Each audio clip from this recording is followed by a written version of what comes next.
We are Eric and Julie Martin, and we hired New Beginnings for not just our backyard project, but we really wanted an entire design for our entire yard. And so they did work for us in our front yard, redoing our beds up there, and they did this beautiful project back here, and it really just made the entire space come together.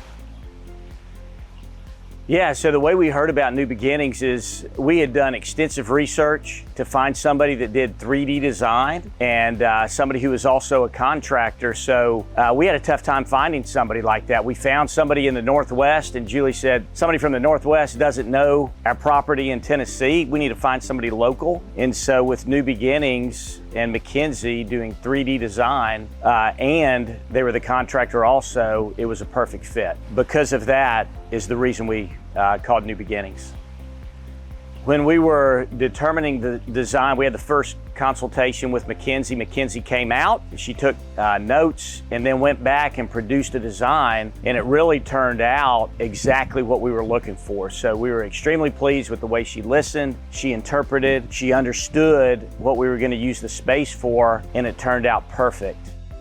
So we've done a few different projects, and this was the first one that we did with New Beginnings. And anytime you're working to get on the same page and there are details that you want to make sure are completed, communication is vitally important. So along the way, there are going to be things that anybody that's having a project done, there are going to be things that they want to make sure are going to turn out the way they envision. So as we communicated with Bobby and McKinsey and Brandon on the project, 95% of the time, they were a step ahead of us. With the way they handled this project, if we had any future projects that we have that are like this, hardscape, landscaping projects, whether it's here or a lake house or someplace else, so they're very passionate about what they do. Bobby has a vision for the space in the project. McKinsey helps do the design, and I think they work together great as a team, and we would be happy to recommend them and happy to call them back for another project.